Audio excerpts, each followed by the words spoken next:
L'ameublement français, c'est 350 adhérents, dont 150 qui travaillent dans le milieu du café, hôtel, restaurant, ce qu'on appelle le contract.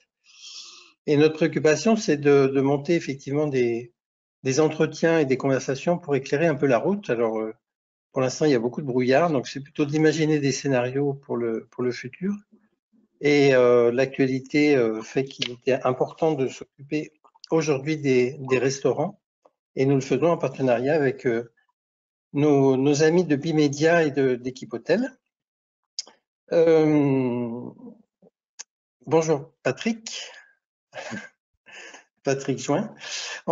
Merci Bonjour. merci de vous avoir avec nous. Dans l'actualité, bon, vous travaillez avec Alain Ducasse depuis très longtemps et on va parler beaucoup des restaurants.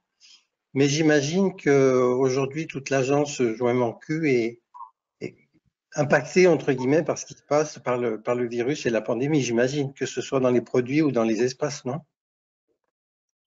Oui, tout à fait. On s'est tous mis en confinement, ce qui a entraîné bien sûr un déplacement des postes de travail dans les appartements et maisons des collaborateurs, qui ont tous des situations, on va dire, de famille différentes. Je pense que le plus difficile, c'était ceux qui avaient des jeunes enfants et qui devaient s'en occuper et travailler en même temps. Là, Ouais. c'était tous les métiers à la fois. C'était difficile. Euh, voilà, mais à part ça, il y a eu plein de choses aussi positives sur ce confinement. Et moi, j'ai apprécié égoïstement cette possibilité de dessiner un peu plus tranquillement à la maison. Donc voilà, du Ouais, pour et du contre. ouais, ouais. Et puis on a appris à se servir un petit peu d'outils un petit peu nouveaux pour nous, hein. Ah, nous, Comment on ça, est- 14 heures. comment s'est passé le projet avec Alain Ducasse, le dossier, la présentation Emmanuel Macron? Quel a été le cheminement et la genèse dans tout ça alors, en fait? en fait, au mois d'avril, Alain Ducasse, avec qui je collabore depuis de nombreuses années, m'a appelé tout simplement en me disant, Patrick, qu'est-ce qu'on fait?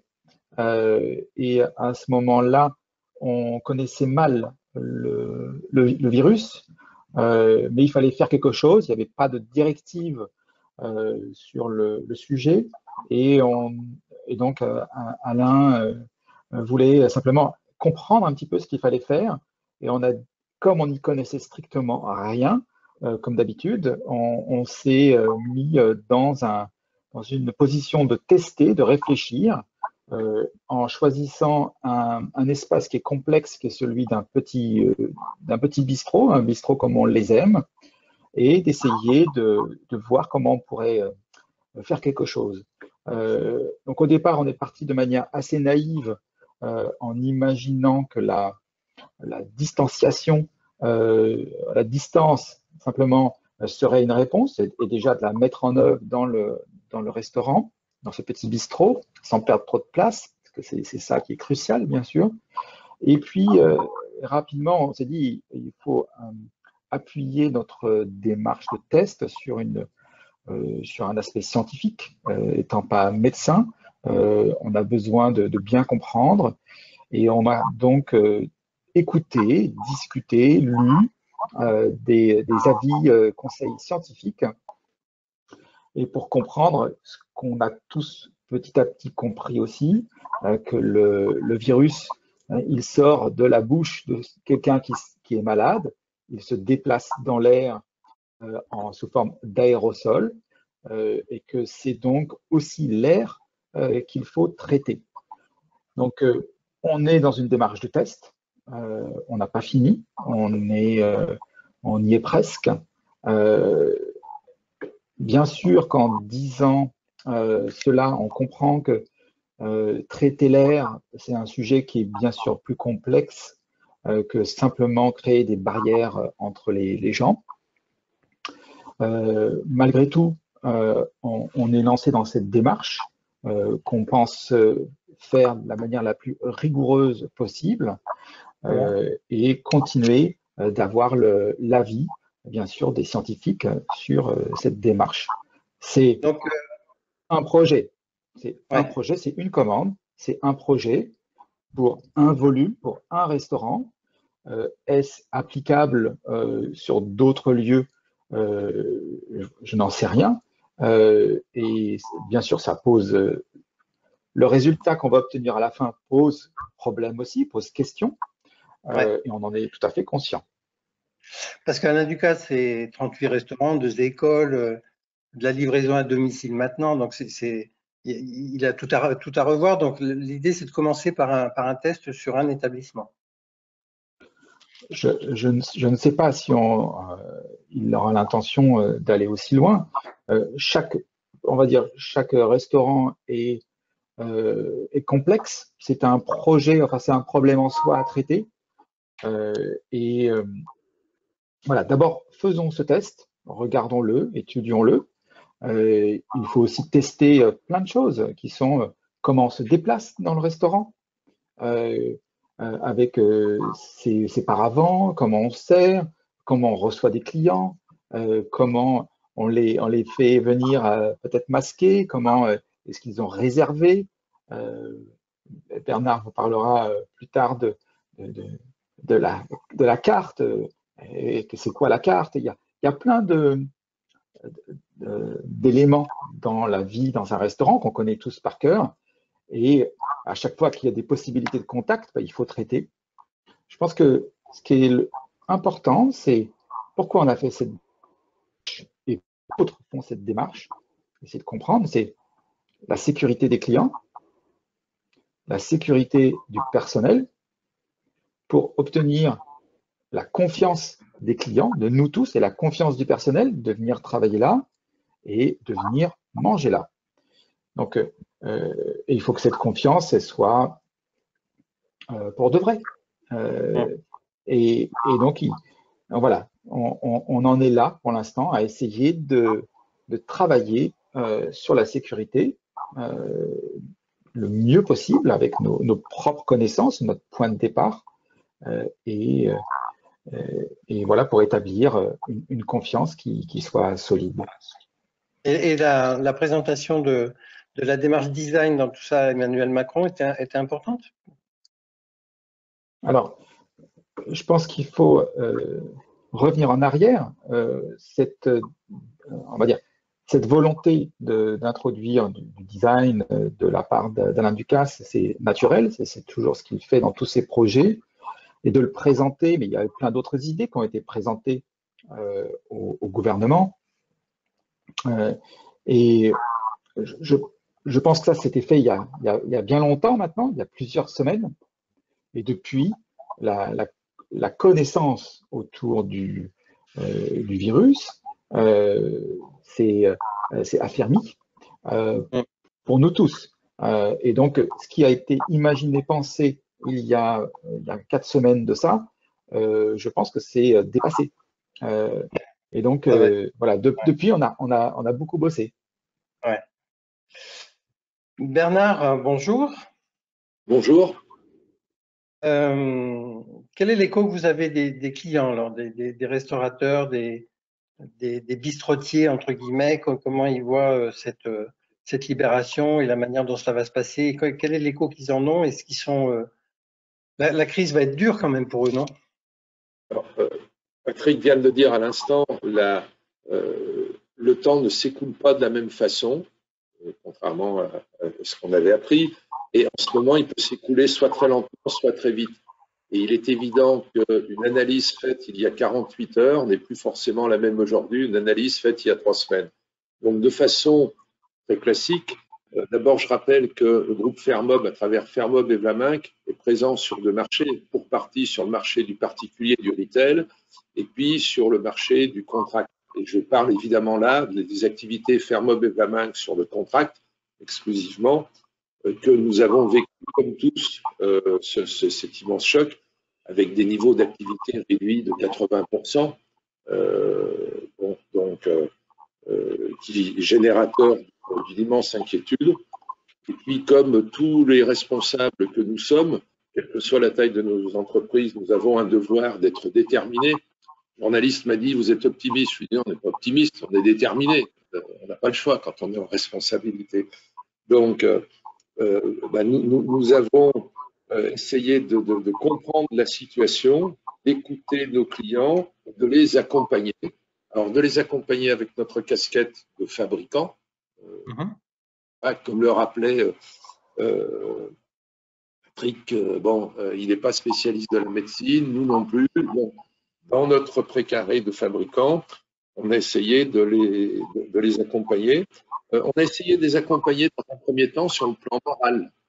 Et je me permets d'insister sur ce point parce que on est tous passés par ces inquiétudes avec des arrêts d'activité ou des moins 80 ou des moins 90%. Donc, sans rentrer dans le détail, on a monté des opérations dites de solidarité dont l'objectif n'était pas de faire du business, mais de se serrer les coudes et de se redonner un peu du tonus et du moral. Parce que sans morale, on ne peut pas avancer. On a quand même besoin de carburant. Le dynamisme et l'enthousiasme fait partie des carburants. Et puis ensuite, alors on vient d'avoir une immense chance parce que le Premier ministre nous a dit il y a deux choses, il y a l'intérieur et l'extérieur. Moi, vous le savez, je suis sur l'extérieur, donc aujourd'hui, je suis plutôt souriant, effectivement. Mais on a essayé d'accompagner à travers ce que nous sommes habituellement, nos caractéristiques, c'est-à-dire on n'a pas voulu se changer.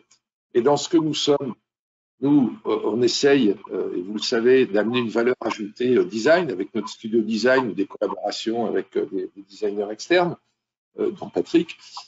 Et puis, on essaye aussi, c'est une de nos caractéristiques, d'amener de la joie de vivre. Et je rebondis sur ce que disait Patrick à l'instant. Un élément déterminant aujourd'hui, on le sait, du point de vue des clients, et les clients de nos clients sont nos clients, hein, évidemment, la confiance, elle est indispensable.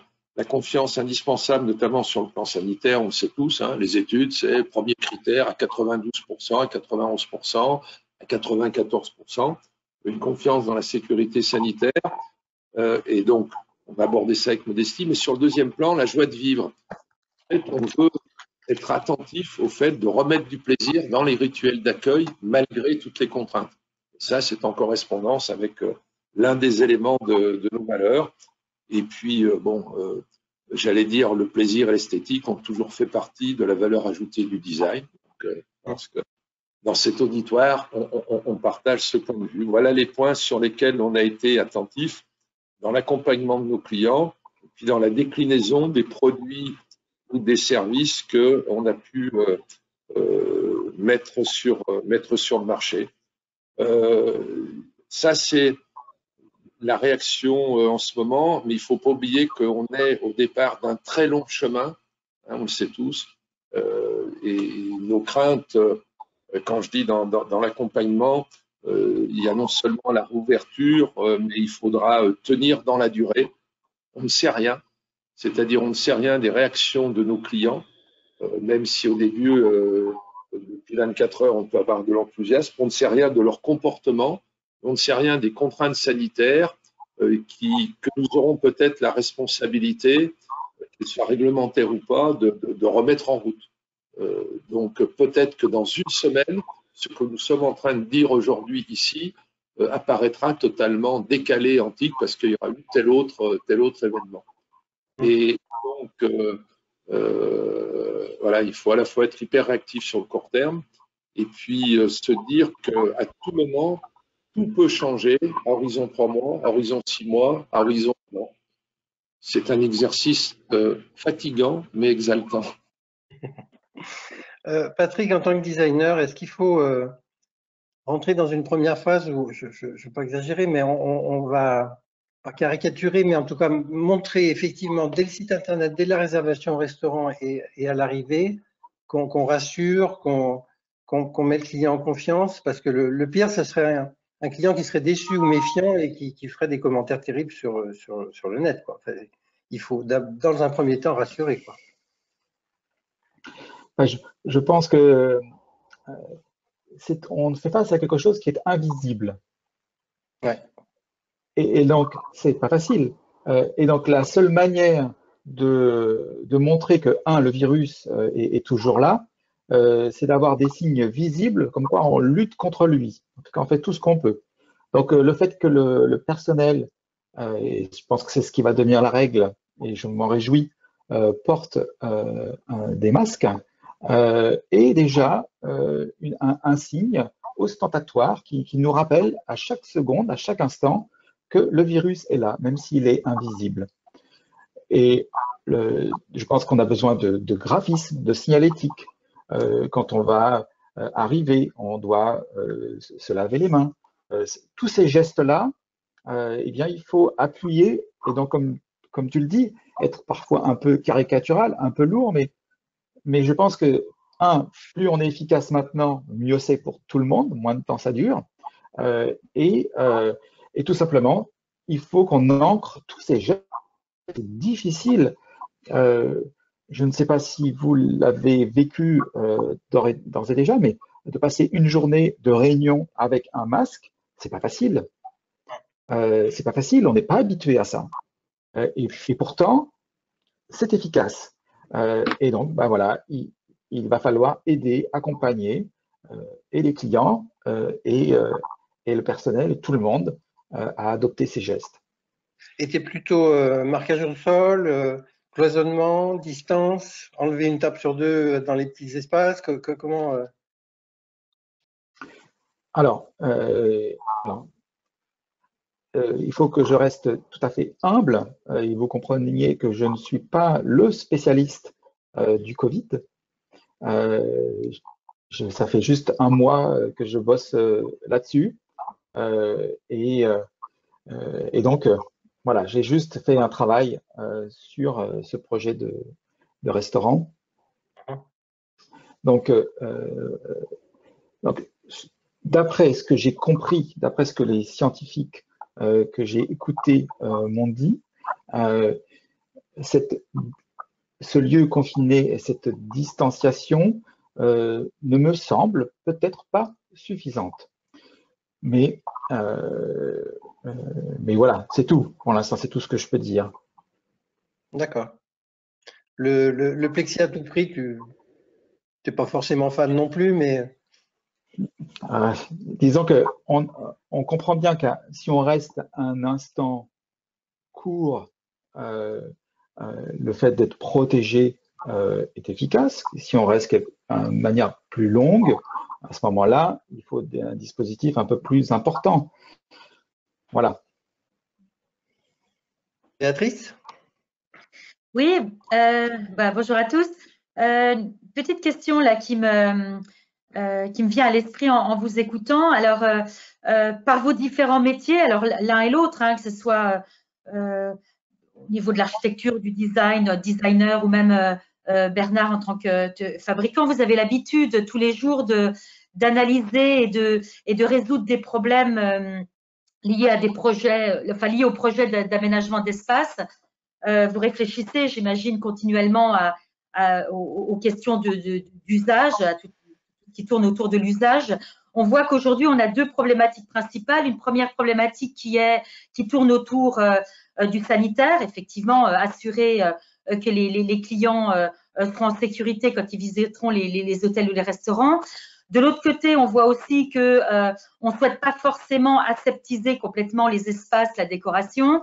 Quel est le retour que vous avez? Parce que j'imagine que vous êtes des interlocuteurs préférentiels aussi pour les hôteliers, les restaurateurs, pour discuter de tous ces sujets-là, puisque c'est votre quotidien d'analyse et de résolution de ce type de problèmes. Quels sont leurs premiers besoins? Qu'est-ce qui vous véhicule en premier, au-delà de cette dynamique sanitaire, le côté, j'imagine qu'ils veulent quand même garder un certain esprit dans leur lieu de vie, dans leur lieu d'accueil. Donc, comment ils arrivent à conjuguer ces deux dynamiques et quels sont les besoins qui vous remontent?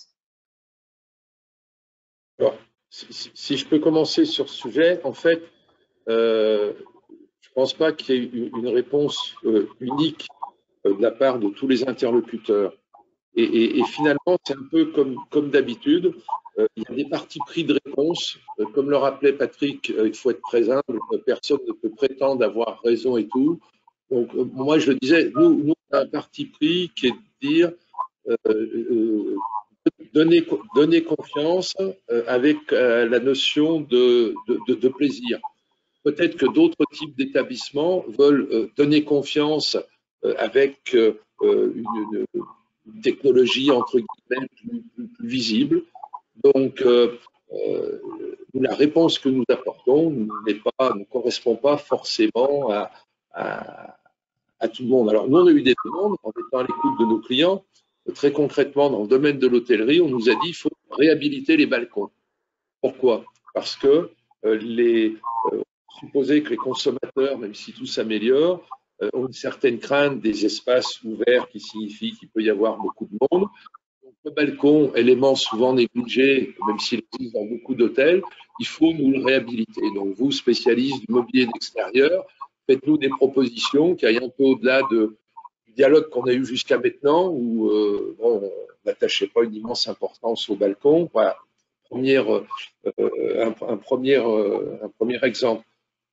L'autre exemple, côté restauration, on nous a dit, nous souhaitant limiter les déplacements de notre personnel et tout, et souhaitant aussi pouvoir avoir plus de modularité, qu'est-ce que vous pouvez proposer? Et du coup, on réhabilite un des produits le plus banal dans toute notre gamme, qui est une petite table pliante qui fait 37 cm par 57 cm, qui présente l'intérêt de très mobile et qui peut servir de dessert, qui est mise à l'avant avec des produits qu'on ne touche plus de la journée. Voilà, alors ça, c'est né de l'écoute, ça n'a pas de prétention universelle, et évidemment que cette dernière solution que j'évoque n'a pas forcément sa place dans un restaurant gastronomique 3 étoiles qui a d'autres solutions. Donc, je peux donner ces quelques éléments concrets. On est allé avec des groupes d'hôtels plus loin dans la démarche, jusqu'à faire des billets de prescription génériques. On en a fait un sans trahir de secret avec le groupe Accor, qui va être diffusé, qui est en train d'être diffusé un peu partout dans le monde entier, par rapport à des questions précises, en disant voilà les réponses que l'on peut amener. Mais voilà, je reviens sur ce que je disais tout à l'heure. Le besoin exprimé il y a 3 semaines n'est peut-être plus le même aujourd'hui et ne sera plus le même demain. Donc, comme on disait tous, agilité et humilité en permanence. Ouais.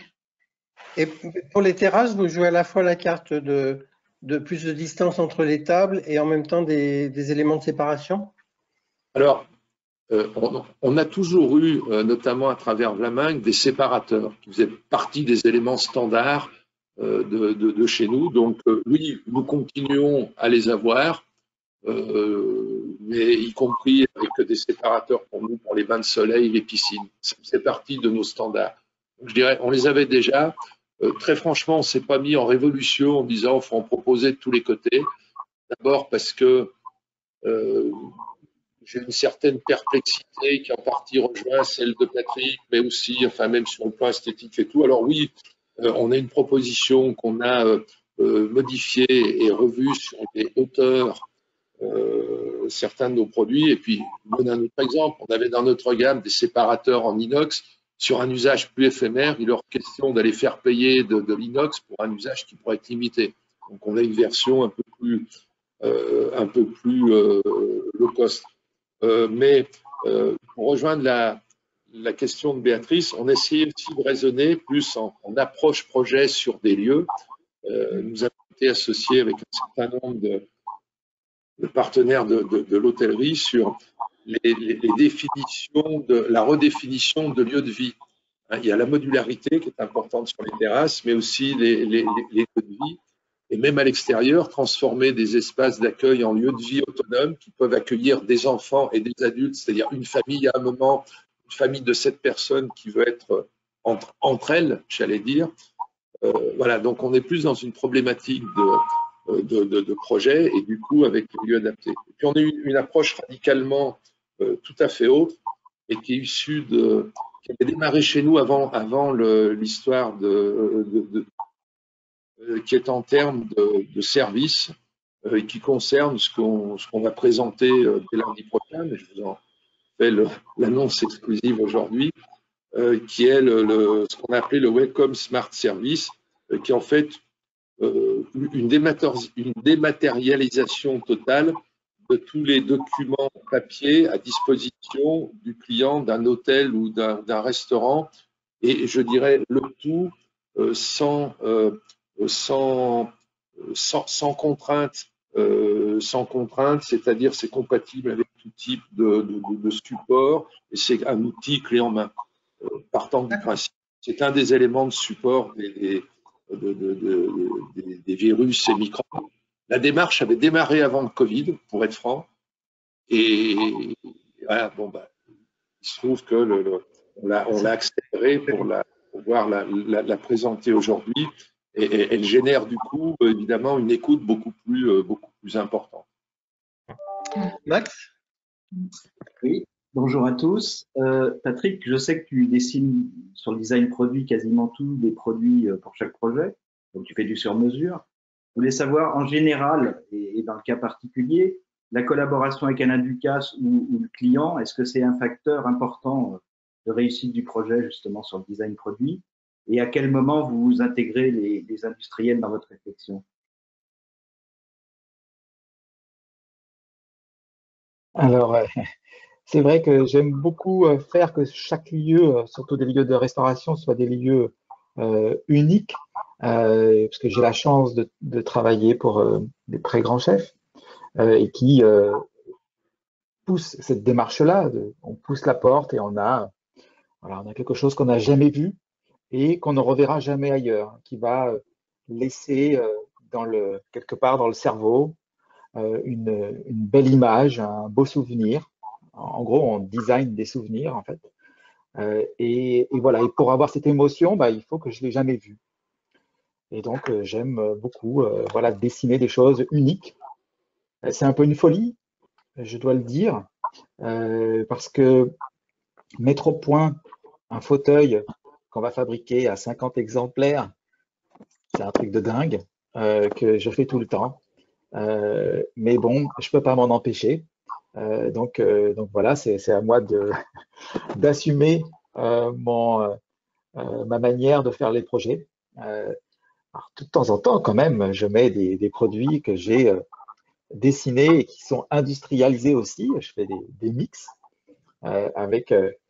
Mais voilà, je pense que j'ai un ego démesuré et voilà, et j'aime faire des projets où j'ai tout maîtrisé. Donc, voilà, il faut que j'ai fait le sol, le mur, le plafond, les fauteuils, tout, la lumière.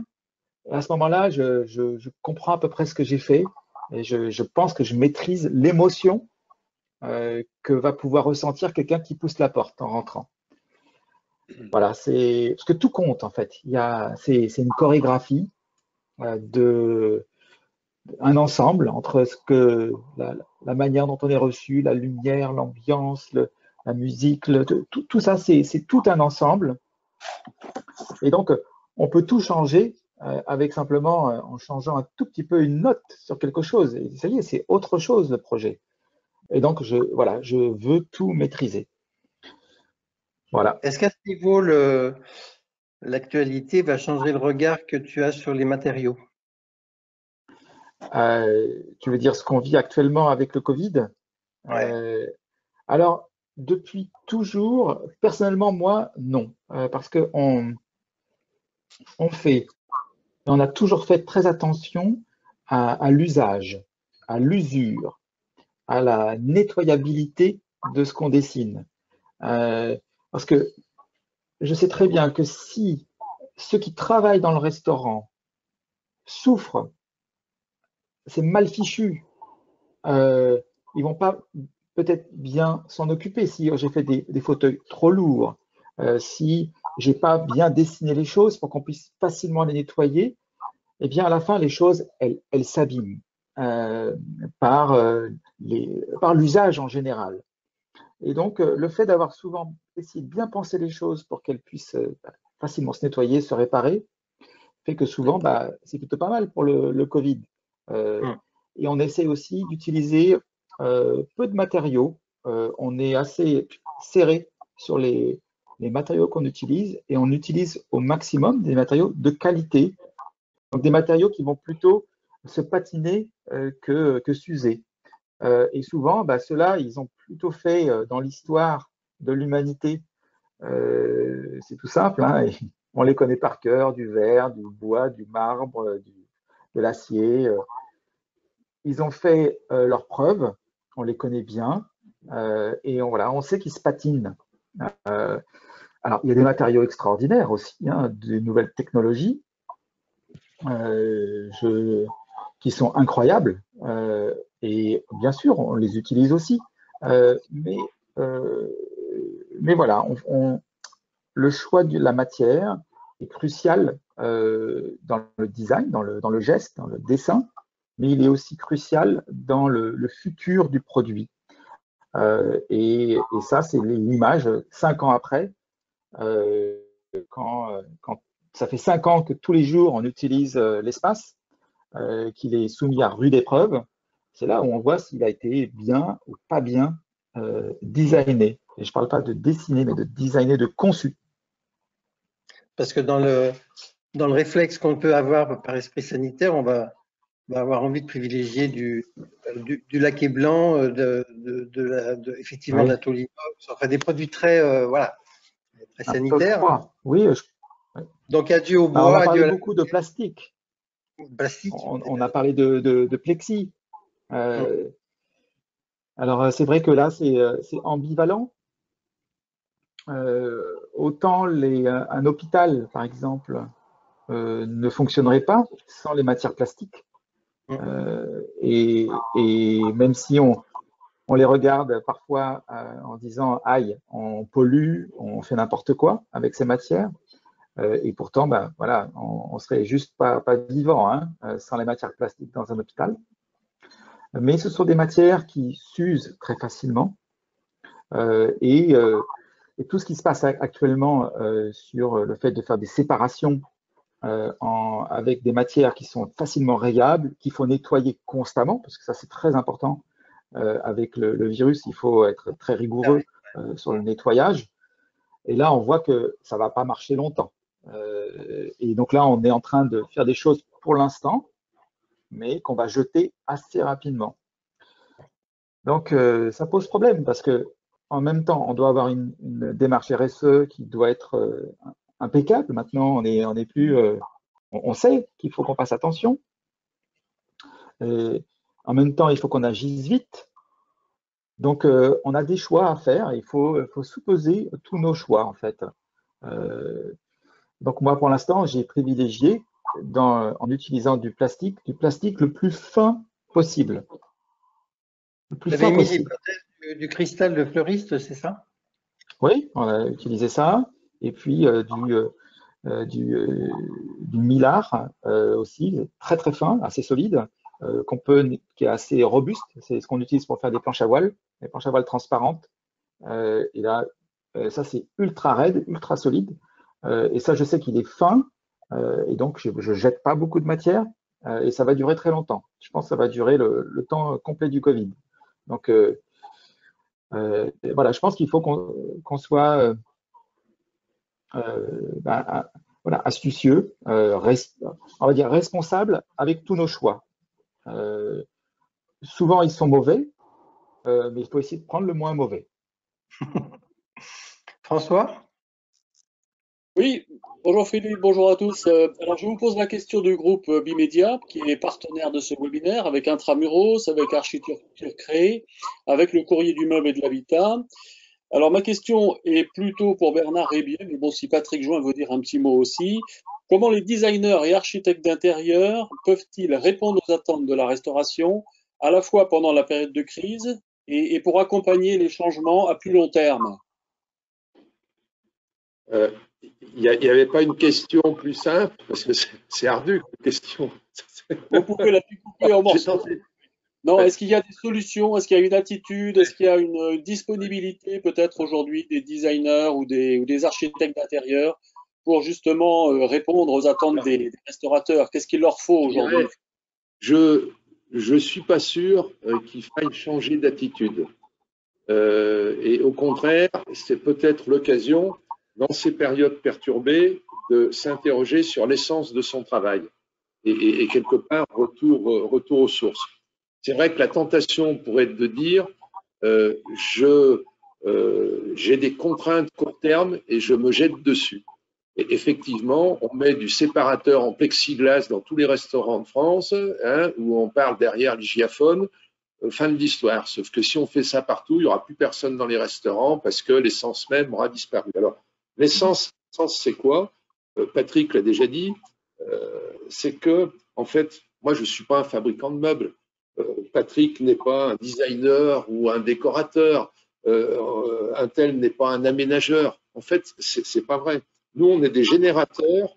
On contribue à générer des émotions, il a utilisé le mot, et qui sont au service de quoi? Du plaisir. Du plaisir de l'accueil, du plaisir de la conversation, du plaisir de l'assiette. Tout ce qu'on fait, j'allais dire, ponctuellement, intrinsèquement, que mes ouvriers me pardonnent, mais il y a une chaise en soi n'a qu'un intérêt très très limité, hein, et n'a d'utilité que dans tout ce concept. Et du coup, je comprends le point de vue de Patrick qui dit, moi, j'aime bien quand je fais tout, parce que c'est cette cohérence de l'émotion qui est essentielle entre le lieu où on est bien ou le lieu où on n'est pas bien.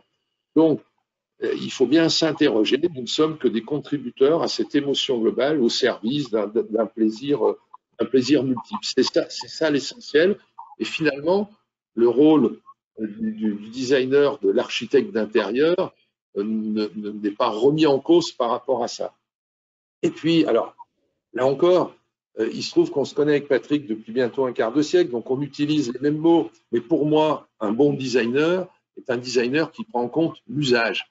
J'ai écrit dans l'entrée de mon entreprise, l'art est une question, je suis moi-même un amateur d'art, pas tellement éclairé, je le reconnais. Le design doit être une réponse. On a une obligation de réponse à un usage et on ne peut pas être, de mon point de vue, un bon designer si on n'est pas un observateur implacable dans les moindres détails. Et voilà, c'est une sorte de devoir sur ces réponses. Et à mon avis, si on reste cohérent avec ces points de vue, ben, bien entendu, on a la capacité à évoluer parce que, je le redis, quels vont être les usages de demain? Aucun de nous ne peut faire des affirmations. Quand on dit le consommateur, l'utilisateur des restaurants va rechercher de la confiance, bon, c'est du déclaratif d'aujourd'hui, c'est même un déclaratif de sondage. Qu'en sera-t-il franchement dans 2 mois? Moi, je n'en ai aucune idée. Et même sur mon propre comportement, est-ce que je continuerai à saluer mes amis de loin ou est-ce que je leur serrerai à nouveau la main? Je ne suis pas capable de le prédire. Par contre, ce qui est intéressant, c'est de continuer à observer cette évolution et de ne pas oublier donc pas l'obligation, parce qu'on fait tous ce métier avec plaisir et pas par obligation, mais à la fois notre source et puis j'allais dire la mer dans laquelle on veut se jeter, l'aboutissement, nous contribuons à créer, enfin tous par morceaux, à créer des émotions. Alors bien sûr qu'in fine, elles sont au service d'un business, bien sûr qu'elles sont au service, aucun de nous n'aurait la fatuité de nier ça. Mais voilà, donc moi je ne suis pas persuadé que les designers et architectes d'intérieur doivent se remettre en cause. Ils doivent voilà, profiter de cette occasion pour se questionner et se dire au final, voilà, si je me réinterroge sur la source de mon métier, je continue à le faire bien. Et je redis, le seul piège serait d'être la victime du court terme. Et en général, on aime bien travailler avec des designers ou des architectes d'intérieur par leur capacité à faire le pas de côté ou à prendre un peu de hauteur. C'est ce que quelqu'un, quand il s'adresse à un designer ou un architecte d'intérieur, c'est ce qu'il veut, un autre regard. Donc, mesdames et messieurs les architectes d'intérieur, mesdames et messieurs les designers, continuez à avoir votre regard de côté, continuez à contribuer aux côtés de nos humbles produits, à être des créateurs d'émotions. Et je me permets de repiquer à Patrick avec ce mot de cohérence qui m'est cher aussi. On sait tous, même si on n'a pas les mots pour le dire, on sait reconnaître un lieu qui est cohérent dans tous ses aspects d'un lieu incohérent. Il y a ce petit quelque chose qui nous dérange. Donc finalement, et puis globalement, puisque je voulais ajouter, moi, un designer qui est observateur a justement plus que d'autres la capacité à saisir un peu en pilote des modifications de comportement. Un designer, c'est un sociologue, hein. Il ne le sait pas, mais c'est un éminent sociologue, de mon point de vue. Bernard, Réponse sans doute incomplète à une question très embêtante. Fermob est très présent à l'international et quelque part représente aussi un peu un esprit français et Patrick également. Les réactions des pays étrangers sont identiques à la France par rapport à la manière de rouvrir, à la manière de recommencer effectivement cette nouvelle période? Non. Ah oui? Non, alors, sur l'hôtellerie, je ne sais pas, mais de manière générale, nous avons ressenti chez nous des attitudes très différentes entre France et étrangers. Il y a eu à l'étranger beaucoup moins d'abattements qu'en France. Je dois dire que sur le mois d'avril, dans nos entrées de commandes, même sur des pays à situation identique, il y a eu beaucoup plus de pugnacité et je ne sais pas par quel mystère expliquer ça, mais de dynamisme. Nous, la part export au mois d'avril a explosé par rapport à d'habitude. L'export nous a permis de continuer à travailler. Et à ce stade, moi, je n'ai pas assez de recul pour dire pourquoi, et je n'ose pas me lancer dans j'allais dire de grandes suppositions, mais la prise en main de son destin individuel me semblait beaucoup plus présente dans beaucoup de pays étrangers qu'en France. Voilà, une des choses merveilleuses, c'est que nous avons un État que je continue à trouver remarquablement organisé, excusez-moi si d'autres ne sont pas d'accord, et qui a globalement quand même fait de très belles choses dans cette période délicate, alors que d'autres pays sont peut-être moins en attente du support et de l'organisation de l'État. Je ne fais pas de comparatif entre les systèmes, chacun a ses avantages et ses inconvénients, mais moi je dois dire objectivement qu'on a eu un ressenti différent. Voilà. C'est une différence, il n'y a pas de jugement de valeur. Patrick, même constat par rapport à tes clients étrangers? Alors, deux choses. Premièrement, les différentes manières de réagir par rapport à la pandémie, au virus, au confinement, bien sûr, sont culturelles et chacun, on voit bien que les aspérités, la manière dont les cultures sont faites, et ça change tout. Et on voit souvent le résultat à la fin aussi, malheureusement, à l'hôpital. On a vu au Japon un travail du traitement. Je reviens juste au tout début de mon intervention sur le traitement de l'air, où le gouvernement japonais donne des subventions aux restaurants qui vont améliorer leur dispositif d'aération. C'est assez pragmatique de leur part. Est-ce qu'il faut mieux, on va dire, verser des subsides pour payer l'équipe ou est-ce qu'il faut améliorer le système d'aération? C'est deux politiques complètement différentes. Voilà, je vous laisse réfléchir à ça. Voilà, mais en tout cas, ils ont directement fait ça. Ensuite, nous, bien sûr, on travaille dans le monde entier. Je pense que ça doit être presque les 3/4 de l'activité de l'agence. Elle est à l'étranger et elle est beaucoup en Asie. Donc, comme ils ont été les premiers touchés, ils ont été les premiers à nous appeler pour qu'on continue à faire des projets. Et voilà, hier, j'ai signé un joli projet à Shanghai. J'en ai un autre à Hong Kong qui arrive. Et c'est vrai que je n'y attendais pas aussi rapidement.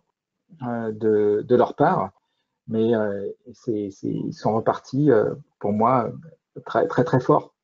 Donc voilà. En tout cas, bon, c'est ma petite lorgnette, hein, donc je ne sais pas si ça s'applique à tout le monde, mais en tout cas, j'étais bien content d'être une agence avec, on va dire, des clients qui sont dans le monde entier.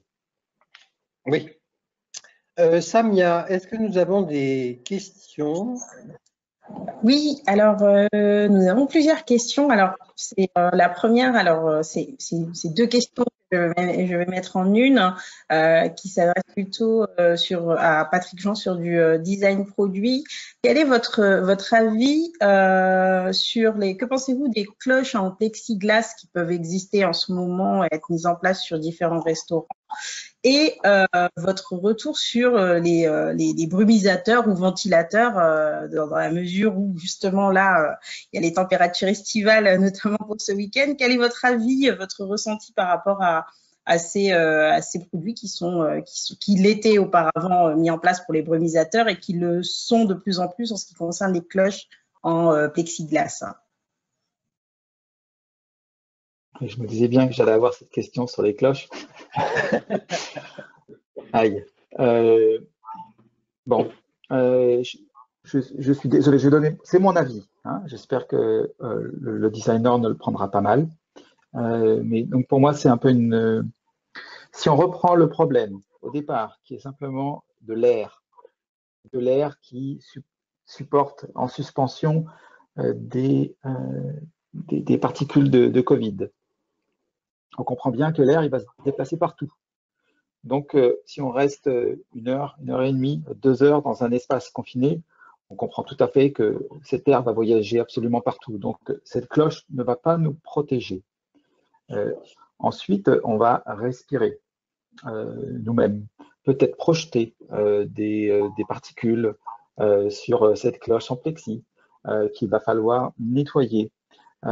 Et ça, c'est un gros boulot pour les équipes de nettoyer ces cloches qu'on va rayer assez rapidement. Ensuite, il y aura un petit choc thermique, je l'imagine, à vérifier. Je pense il faut faire des tests. Je pense que des tests sont sûrement en cours. En tout cas, j'émettrai un petit doute sur un lieu qui est climatisé et donc à vérifier quand c'est climatisé. Donc, on a un air à 20 degrés, 19 degrés, et puis on respire, nous, à 36 degrés. Quand ça sort de là, c'est à 30 degrés, là.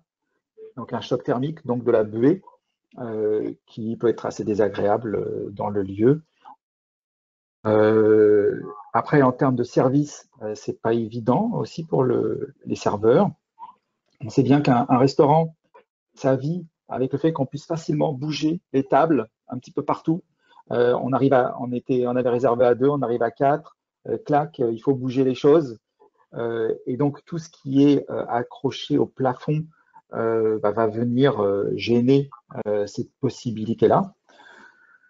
Donc, voilà, j'ai des doutes, tout simplement. Et après, il y avait une autre question, c'était sur les brumisateurs et tout ce qui est ventilateur qui sont disponibles actuellement dans beaucoup de restaurants, dans les terrasses. Donc, on a bien compris que ça, c'était très mauvais. On comprend bien que ce qui est mauvais, c'est de recycler de l'air, de la réinjecter, de la brasser, de la réinjecter. Ça, c'est pas top. Donc, tous ceux qui vendent des brumisateurs ou des appareils qui vont aspirer l'air et confiner de virus et rejeter de l'air propre, je pense qu'ils n'ont pas vu ce qu'il faut pour faire la même chose dans une salle d'opération. La machinerie que c'est. Donc, vous y croyez dans la salle d'opération, mais quand vous voyez la taille de la machine, vous y croyez. Je pense que quand vous voyez le petit appareil de 50 cm de haut, il ne faut pas y croire. C'est juste, à mon avis, c'est un mensonge. En tout cas, voilà, je ne suis pas médecin, mais j'y crois pas. Et après, le brumisateur, ça, je ne saurais pas vous dire. Aucune idée. D'accord. Le brumisateur, il me semble, en fait, c'est exclusivement une projection d'eau. Alors après, tout dépend de la qualité d'eau du circuit, mais bon, je ne connais pas grand-chose. Samia?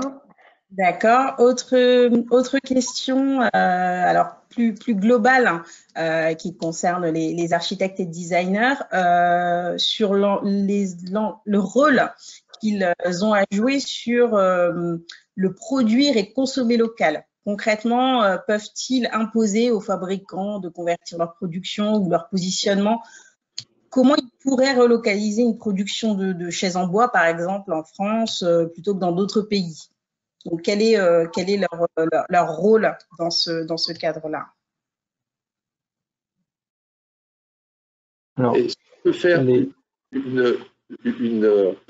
remarque sur la question, quand on dit imposer aux fabricants, ça laissera entendre que par définition, le fabricant n'est pas responsable. J'ai ici, il y a sans doute dans l'auditoire des fabricants. Par définition, les fabricants sont responsables. Et pour parler de l'entreprise représentée ici et que je connais à travers Max, c'est une entreprise qui est responsable. On a nos contraintes, mais on sait aussi prendre nos responsabilités. C'est juste pour voilà, mais ça n'enlève pas l'intérêt de la question et bien entendu ça va bien au-delà. Donc moi je travaille avec des fabricants qui sont dans le monde entier. Et donc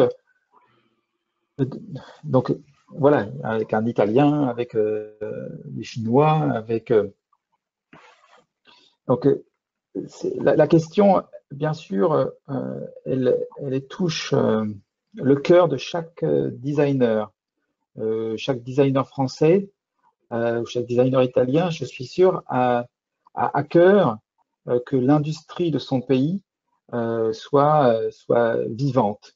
Parce que pour un designer, c'est un immense plaisir de pousser les portes d'une usine qui tourne, qui a investi, qui a des belles machines, qui fabrique ici. Et je me rappelle visiter avec Bernard la magnifique chaîne de peinture époxy, la plus rapide du monde, et pour changer les couleurs. Mais c'est vrai, je veux dire, donc pour un designer, c'est très important. Et donc, on va bien sûr pas imposer quoi que ce soit, mais en tout cas, quand il y a un succès, eh bien, c'est sûr que c'est chouette de réussir à le voir se faire devant nous et que tous nos savoir-faire ne disparaissent pas comme ça. Alors, voilà, c'est un coût. En même temps, on est tellement habitué à payer pas cher des choses qui sont fabriquées loin. Est-ce qu'on est prêt à payer des produits plus chers fabriqués ici? Donc, c'est là. Il ne faut pas qu'il y ait d'hypocrisie entre notre volonté de tout faire fabriquer ici et puis notre volonté de ne pas le payer. Donc voilà, ça c'est pas facile de trouver le juste milieu. Alors c'est vrai que les technologies actuelles, les machines actuelles permettent de nouveau de réinvestir certaines matières, comme vous parliez du bois, et donc de réussir à refabriquer peut-être des pièces en bois un peu complexes qu'on ne pouvait plus se permettre, plus se payer avant. Et on peut imaginer que ça va petit à petit revenir. Et que c'est, à un moment donné, c'est intelligent de le faire, en tout cas de l'étudier. Moi, je vois bien les fabricants français qui s'équipent. Et quand ils s'équipent et qu'ils investissent, ils tiennent des coûts qui sont mieux.